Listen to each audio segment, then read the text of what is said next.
Greetings, fanboys. This is Jeremy. And this is Brandon. And today we're going to bring you something very special. It's our first ever tribute/review/ramp-up video to our character. You are amazing.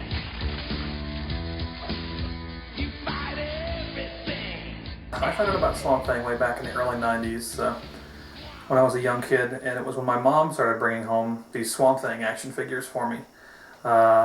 And they tied into a cartoon series, which actually only lasted for 5 episodes, so it was more of a toy tie-in than a full-fledged animated series.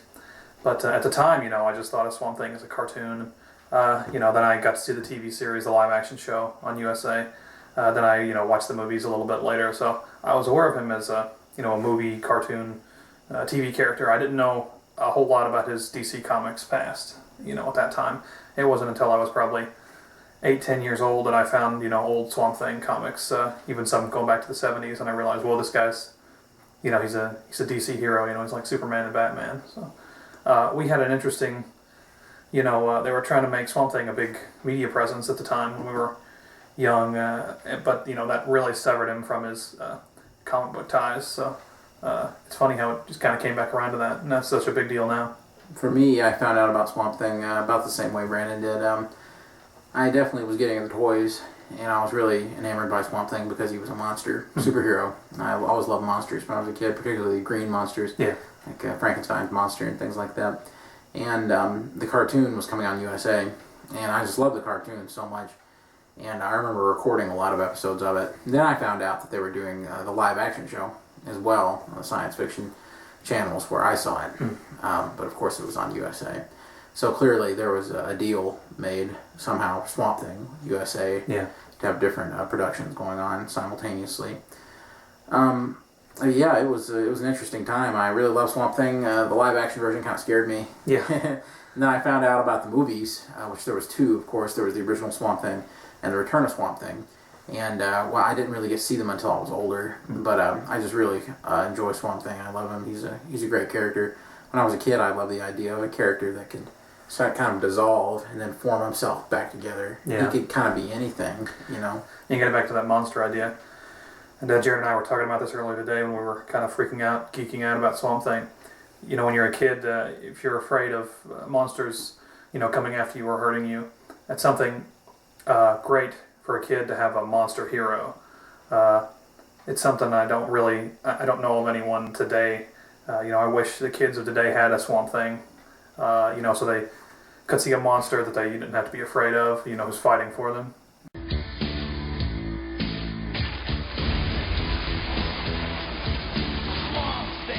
Speaking of the past, here we have the first issue of Saga of the Swamp Thing. Now this series became famous after this was the series that Alan Moore came on to later in the run to kind of revitalize Swamp Thing.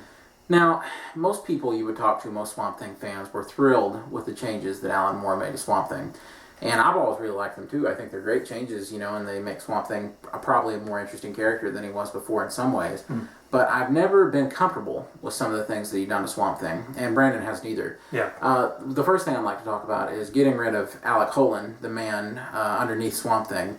Now, the origin story for Swamp Thing is basically Alec Holland's working on the biorestorative formula, which is this formula that can create plant life in barren wastelands and things, can end world hunger, you name it. And interested third parties get involved that want the formula for gain and profit and end up betraying him. And he catches on fire in an explosion, jumps into the swamp when he's soaked with biorestorative formula, and voila, Swamp Thing. Now, in the original issues, such as Saga Swamp Thing issue 1, it's told and perceived that Alec Holland is under there in the muck. That his body survives and is mutated, but it survives. And so he searches for a cure that becomes Alec Holland's main goal. But in fact, in a later issue of the first volume of the comic books in the late 70s, I think it's issue 23, but I'm not sure, he actually reverts back to being Alec Holland for just a brief period of time. So you can see where their head was. It was clearly the idea was that it was 100% Alec Holland, just covered in muck, swamp stuff. After Swamp Thing is supposedly killed in an issue of the Alan Moore run pretty early on, they're dissecting Swamp Thing. And they find out by looking through his organs that they're all similar to human organs, but they're made of plant material. And so the conjecture becomes that Alec Holland is dead and that the swamp cloned Alec Holland's body and created something that thought it was Alec Holland that had all of his memories. And so we find out later that Holland's body is indeed, his dead body is in the swamp and things like that. Yeah, so. in fact, in the first issue of Volume 4, it was one of the only great parts about Volume 4, I thought, and I love this element. John Constantine, the character from the Hellblazer comic books, who was introduced in Swamp Thing, created by Alan Moore, actually has to go back to the swamp and find Alec Holland's body, which at that point is just a walking, talking skeleton. That's pretty neat. And it's really interesting, those are all really neat changes and probably elevated Swamp Thing to what he is today, but at the same time, I always hated the idea that Alec Holland was just kind of thrown out, and that Swamp Thing wasn't a man underneath it all. Mm-hmm. I guess that's one of those ideas that wasn't dear to us by the cartoon series. There's an appeal that there's this drive or quest, he's searching to, make himself human again, and when you lose that drive for the character, it takes a little bit of something away. Well, it certainly makes him less relatable. Yeah, and as Alan Moore was on the comic, he made Swamp Thing kind of the king of what he called the green. And it was this elemental force on Earth that was controlled by the Parliament of Trees. And you can tell he's British by calling them the Parliament of Trees, not the Council or something like that. Yeah. Or the President. Senate of Trees. Yeah, the Senate. Congress. But basically, Swamp Thing is their representative on Earth. He is their fighter, their warrior. And he is not a human figure at all. He's an elemental figure.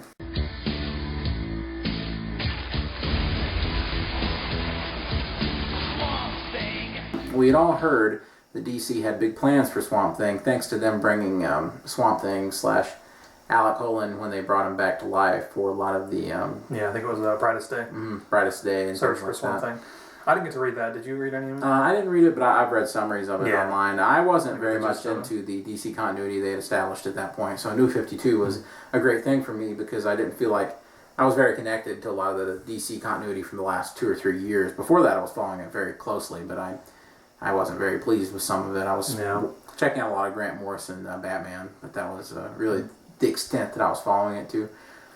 So when New 52 was announced and Swamp Thing was one of the headline books, I was really excited because I knew that would be the one that I would really grasp onto, Be a great way to jump in and get started.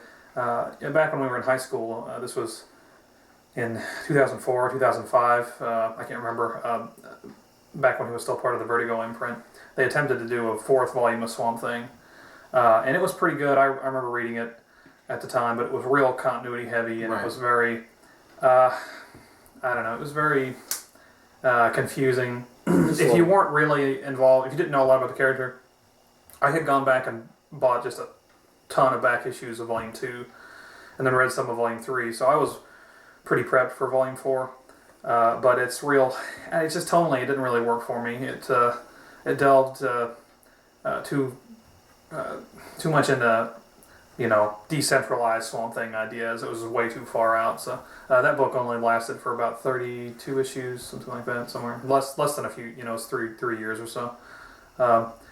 So with New 52, they had this perfect opportunity to start from scratch. Make a first issue that identified enough of the past, but was a clean enough slate that anybody could just pick it up. That was the idea with all the New 52 books, and Swamp Thing is one of the ones that it works, the very best. Some of them, you still got to be fairly familiar with some things, but Swamp Thing is just a, wide open door for new people. Now, I had no idea about what the plans were for the New 52 Swamp Thing, and Brandon didn't really either. We were kind of going into it blind. I didn't really know what to expect. I knew that Alec Holland would be involved. I found out very shortly before reading the first issue. And here we have the first issue of New 52 Swamp Thing, written by Scott Snyder. And Scott Snyder had found a lot of acclaim on doing a lot of projects like the Vampire series that he was on, and was it American Vampire? I think so. Yeah, American Vampire. I'd never read any of his stuff before, but I knew him by reputation. He's also writing Batman currently, and Swamp Thing, of course. So he's kind of the darling of the industry, at least on the DC side. He's a young. He's currently getting guy. better reviews than Jeff Johns. Yeah. So maybe he's the next Jeff Johns. Mm-hmm. Well, I think the argument could definitely be made. Before we go any further, this video has full spoilers for all the issues of Swamp Thing up to issue 12, which is the prologue to Rot World. So if you don't want to hear about this stuff, don't watch it. But I suggest you at least listen to the summary for the first few issues to see if it's something you would like. But of course, if you don't want to read them, this is a great way to get into it, so that you'll be able to read Rot World. But we'll get to Rot World in a minute.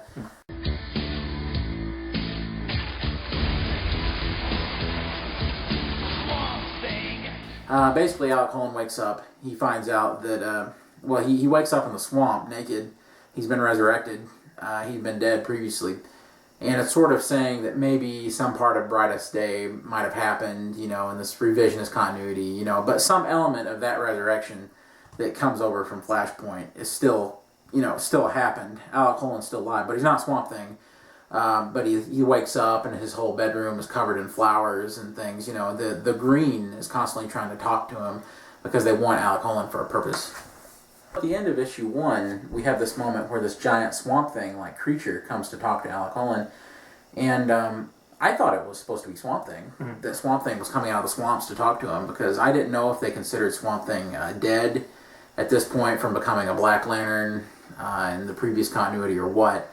But he was gigantic, like this 18-foot tall beast that comes out of the swamp. And he's strangely proportioned. So I was actually disappointed in Swamp Thing's new design. But it wasn't until issue 2 I found out it was not Swamp Thing, but instead another part of the Green that was dying. He was a previous Guardian. Yeah, previous avatar for the Green. And of course there's flashbacks that explain that there had been many Guardians of the Green. Everything from a World War II fighter pilot to you name it. But the big difference was they were all people that were encased in the Green that covered them. And Swamp Thing never was, according to Alan Moore's revisionist continuity. He was just a clone, plant creature. And here we have kind of this new idea that it was incorrect what happened.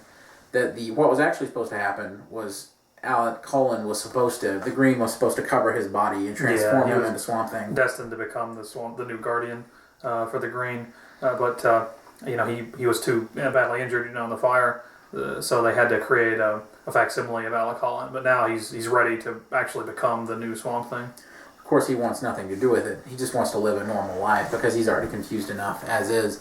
Especially because we find out he has all the memories of clone Swamp Thing, regular Swamp Thing, which means that as fans we can kind of have our cake and eat it too, because I guess he is, in a way, the previous Swamp Thing, and he knows everything that happened to him, and he feels the same way, and it was a clone of him. He is as much the clone Swamp Thing from the, from the Alan Moore idea as the Alan Moore Swamp Thing is, Alec Holland. Right. It's a very funny circular kind of logic, but it's really it's a great revision. Swamp Thing, you are amazing. You fight everything. Along the way, we meet Abigail, and we find out what she's been up to, and she's kind of a wanderer now, going from place to place. And for people that don't know, Abigail here, let me find a good image of her. Abigail is Anton Arcane, Swamp Thing's major nemesis. It's his niece. And the thing about Abigail, she has a connection to the opposing force of nature, which is the rot that Arcane is kind of an avatar for. And the rod is a brand new idea for this new 52 continuity. It is sort of an approximation that it's a new sort of binding force for all of these opponents that Swamp Thing faced. Some in the classic continuity and some are newly created, but it creates a mirror for the Green in the new continuity. We find out that things like the Unmen are part of the rot thanks to this new continuity. And I think it's a huge improvement because it gives sort of a more uniform nature to Swamp Thing's struggle, his villains. It just kind of, fills in some gaps there and sort of makes it seem like a war, like everything Swamp Thing did had a real purpose to the Green. But basically, he meets up with Abigail and they start running around together because they're both kind of in trouble because the rot is tugging at her to become their avatar. And the Green is simultaneously tugging at Alec Holland to become their avatar, so they kind of have this connection, but neither one of them really wants to accept it anymore. And she realizes Alec Holland is still alive, and they both feel very mixed about that, mostly because Alec Holland feels like he's never really met her, but he has all these memories of being with her and being in love with her for all those years in the Alan Moore stuff. Then we meet up with a very interesting character, William Arcane. William Arcane is a little boy who has had to live in a bubble his whole life because he's allergic to any sort of plant life or plant particles in the air or anything like that. And there's a good reason for it, because William was born into the Arcane family, Abigail's cousin, as the embodiment, in a lot of ways, the rot. Like, think Omen here. Yeah. I mean, this kid is possessed by the evil of the rot, and he kills a bunch of kids at the hospital and escapes eventually because the rot starts calling to him the same way that it's calling to Abigail. Basically, William comes into contact with the rot finally, and the rot manifests itself through him, and Seethe, the sort of ambassador of the rot, is brought back by the rot to kind of create this anomaly. And William uses the power of Seethe and all the other elements by, it's really quite terrifying. Yeah. They kill people and they twist their heads around, and then they become zombies of the rot, since the rot represents decay and cancer and all of that. So they become this army that amasses in the desert that kind of calls to Swamp Thing and calls to the Green, and the forces become too great, and eventually they call Swamp Thing forward. Now, the rot consumes Abigail and kind of takes her away, but Swamp Thing himself, Alec Holland, is still reluctant until he gets stabbed, and practically killed by the rot. He's dying. There's nothing left. So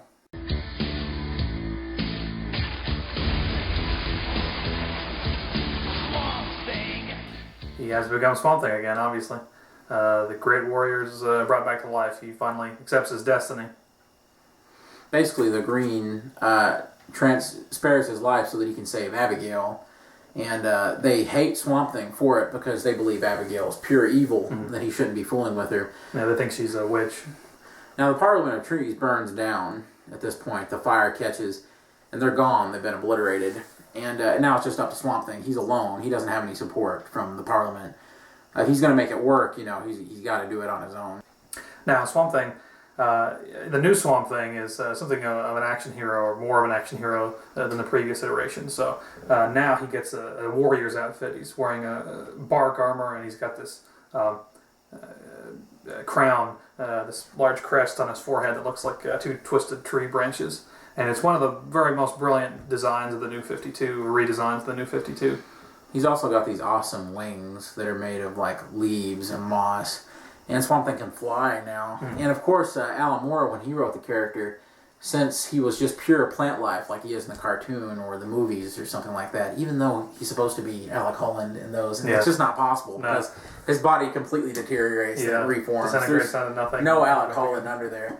But basically, he has to fly because he needs some kind of new mode of transportation. Basically, when Alan Moore did it, he was teleporting from one end of the earth to the other because his essence could just travel through trees. He just manifests in whatever plant life. And he can't do that anymore. He's a body under the armor, so he needs the wings to get around. And I'm going to do these hand motions right here to make it more epic. Yes. But he needs them to get around, and there's a spectacular battle with the rod.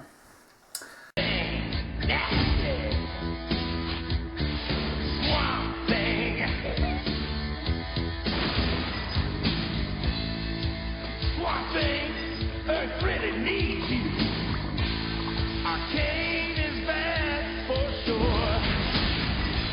Well, if the Green gets to have their avatar back, their warrior, what do you think the Rot's going to do? Well, Swamp Thing has one great enemy, and that's Anton Arcane, and he is the new avatar for the Rot. As we can see, Arcane has seen better days. He's over here in the corner right here. He looks kind of like a zombie. Yeah, this is very much like the original, the Bernie Wrightson idea of the deformed, mutated Arcane. Almost like an ape in a lot of ways. His posture is similar. He's all hunched over and part of his face is torn off. Arcane is someone who completely sold his soul to the Rot to become their greatest warrior, their avatar, which explains he and Swamp Thing is kind of destined, they're dual rivals. Yeah, the dual nature of the conflict. So it's really interesting, to see Arcane come back after the big battle with Seethe is over. So basically Arcane comes back after the big battle with Seethe. William is defeated, but you'll just have to read about that, see how that comes to pass. And Arcane himself, he seems to be in tip-top shape. And like Brandon said, he was brought back because they could bring back Alec Holland. They essentially broke the rules. Yeah. And Swamp Thing, while he's recovering in the swamp, is beaten up by Arcane pretty badly. And the new Parliament of Trees, which are these kind of sproutlings that have The started. Swamp Thing was able to save the essence of the Parliament of Trees and replants them essentially, and creates a. I know it's the same spirit of the Parliament, but they're they're young, There's new younger possibility, representations. right? Because the Parliament of Trees had basically become corrupted. The previous issue said that they had become kind of steeped in tradition and.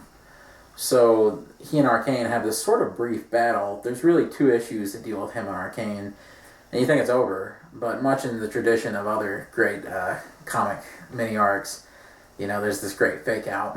We're going to be seeing annuals from Swamp Thing. Explain the backstory of the confrontation between Swamp Thing and Arcane. It's got me very curious because I've read all those original, Len Wein and Bernie Wrightson issues, and then the volume 2 prior to the Alan Moore's run that they brought Arcane back again, and I'm curious how much it's going to reflect that original continuity and how much is going to be new. Obviously, they've added the rot element to the Arcane story in this continuity, so that's definitely going to be a part of it. But in terms of how many resurrections he's had previously, and how much of that will be identified, I just have no idea. So I'm very thrilled to see what they're going to do.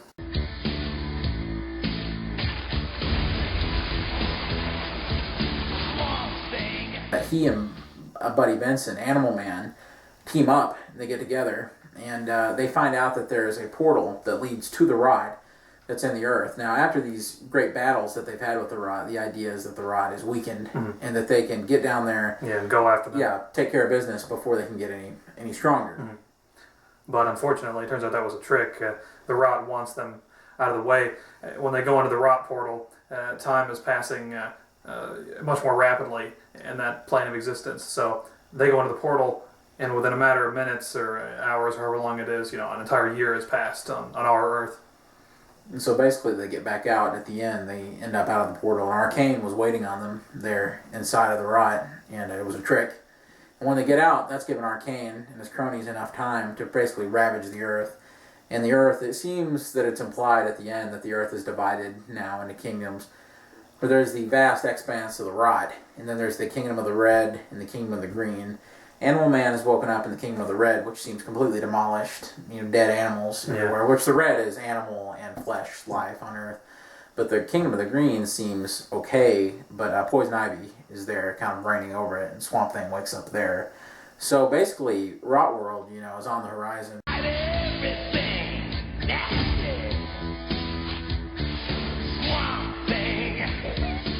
The great thing about New 52 continuity is they can sort of pick and choose what works from previous continuity. And I know that drives some people crazy, and I'm sorry if it drives you crazy, but I just think it's great that creators for the first time are finally able to fight against continuity, which if you talk to any creator, they'll tell you continuity is usually the ultimate, stumbling block in the way of telling a really good story. Yeah, it's a catch-22, if you got quality continuity that you can build on, that's a great thing. But most continuity just isn't quality a lot of the time. In the case of Swamp Thing, you have something that's become so convoluted, it's so confusing. I'm sure they're high-quality stories. Oh, yeah. But, I read almost all that stuff, and I really like it. But in the context of those issues, back then from the middle of Volume 2 up through the end of Volume 4, Swamp Thing was still a Vertigo imprint title, which means he's really outside of the normal DC universe. But, the intent with the New 52 is you bring him back into the fold, and you let him be part of the same universe as the Justice League and all the big DC characters. And so you need something a little bit less... it's great drama, but you need something that's less creepy, weird, heady drama. And again, I don't want to write it off as not being intelligent, because it's extremely intelligent. But... it needs an excitement and again an accessibility that we hadn't had with Swamp Thing in years and years. Swamp Thing, I feel, had become a sort of a too heady a character, really. Swamp Thing had become this this inaccessible force of nature. By Volume 4, you have this character who's, he's not a Swamp Thing anymore. He completely. Defected from the notion of the name. The name didn't even reflect the character anymore. He had control over every element of Earth. He was a god, essentially. He was omnipotent. And in Volume 4, it did bring him back down to a more personal character because they stripped him of all those powers eventually. But it was too little too late in that case because, you had to build up from having to be aware of that and this completely unrelatable character. But New 52 just picks it up right where you want to see, Alec Holland, Swamp Thing.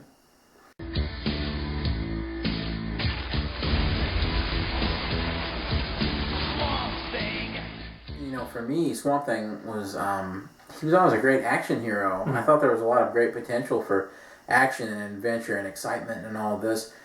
But I hated the idea to make Swamp Thing just a cartoon, kind of. Even though I love the cartoon, when I was a kid, it would be a shame just to have him be only that. Mm-hmm. Yet, the modern Swamp Thing that was coming out was this like heady thing that I couldn't even. It was such a big task because what you needed was a writer or a staff that could take the character and give him the emotional resonance he needed, give him the weight that he needed. Because here's a very melodramatic character and somebody you've got to have sympathy for. But at the same time, you can't take away from the fun idea that he's a swamp monster. Fighting like mutations and unmen. So it wasn't an easy task, and everything we'd seen for 2 decades prior essentially was very deep, kind of dark horror stuff. And it was great for me to pick up a comic book Swamp Thing that was not only accessible, because I hadn't read, keep in mind, I've not hardly read any of the major runs of Swamp Thing. I only, have a really good working knowledge of it, thanks to Brandon, who had read a lot of it. And I did a lot of research online, but there was no way I was going to delve into that, and really, flood myself with it.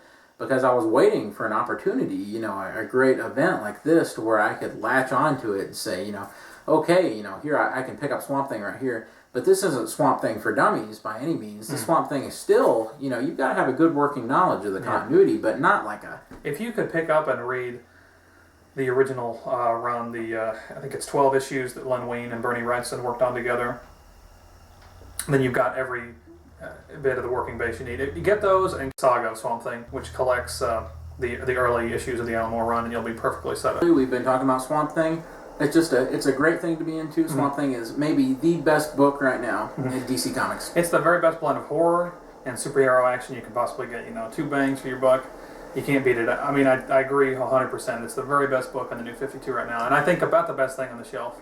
So do yourself a favor, buy the first trade that's just come out of the New 52 Swamp Thing, buy some back issues, and get ready for Rot World. Rot World is where it's at this fall. All right, people. Well, you all have a great one. God bless every one of you. And remember, keep it green. Yep. Keep the planet clean and green. This has been Jared. This is Brandon. Take care. Signing out.